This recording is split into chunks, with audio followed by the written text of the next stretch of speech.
What's going on, guys? It's Shu here, bringing you another review on Fire Force. Now, this was an interesting episode. I wasn't expecting to get a backstory on this character. I will say I was glad that we got it because it makes a lot more sense. And the reason for the flames that are going on right now, I was surprised. And Arthur, my boy, what a moment. But overall, a good episode. I really enjoyed it. Apologies for the delay, and let's just go ahead and get into it. So, we start this episode with seeing Shinra waking up. We see that he's in Adola. Everyone else is there, but they're still asleep. He's the first one to wake up, and he has no idea what's actually going to happen to him, along with everyone else. But then we see that the preparations for the great cataclysm is underway. We have the situation with Giovanni trying to open up the gates. We see that he took over Sho's body in the last episode. That was kind of freaky and upsetting, and we see that he is successful to do so.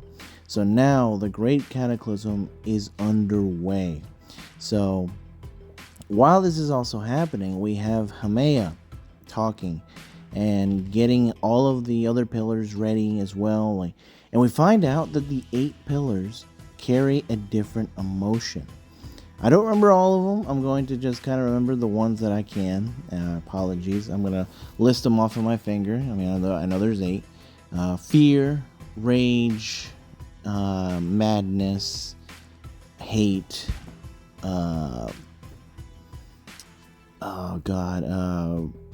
regret. I don't know if that's even one. I can't remember all the names. I apologize. Indifference, jealousy maybe was one of them. I don't remember, but I know I got at least 4 or 5 of them right. But the thing is, we see that they're all there, and it's not looking great. We even see a giant eyeball being formed, watching over everyone in the world. It gets a little trippy because we see like all these images and reality being blended in together. We see all these other characters like Captain Hibana. The 3 sisters are in there, and we see that one of them even's become a doppelganger, and like it's not looking great, So things are going bad, and it's affecting everyone. So the world is starting to go to crap, and so the Great Cataclysm is underway, and at the same time, we feel bad for what's going on with the group. But we have Arthur showing up and being a Chad. Like, I actually really enjoyed seeing Arthur stepping it up here. He's able to come in, and of course, Giovanni, still in Sho's body, is defeated by Arthur. We see that Arthur, despite being the way he is, he's able to laser focus himself into destroying the bug that's implanted into Sho's brain, freeing him from Giovanni's control and destroying what remains of Giovanni. So Sho does come back. He is back to his usual self. Giovanni's gone, which is awesome. I thought he was one of the most strange characters of all time, and finding out that he's a bug, it makes it even worse. And so now they're back, but the issue still stands that the world is kind of facing all these kind of issues right now. People are, feeling guilty, being blamed. They're some of them are turning infernal.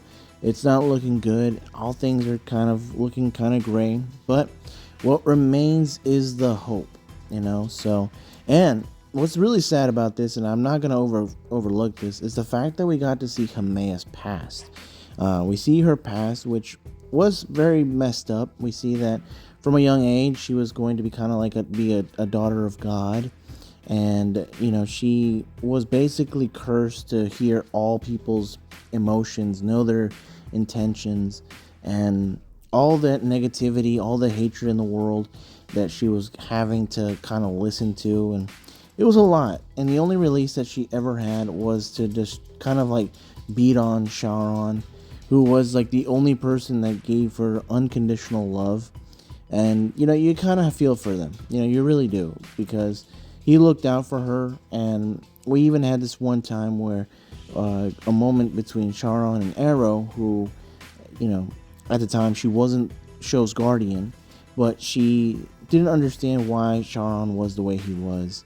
Unfortunately, Charon does lose his life. We see that he can only absorb but so much, and this was a breaking point for Haumea. So really sad to see that. But I gotta say, Charon went out in a good way. It was a great character. But now we see that Company 8 has no other choice but to continue to fight on and push forward. And especially now, because as we saw in the end of the episode, they're going to be facing off against some doppelgangers. Among them, Benny Maru. So that's going to be interesting.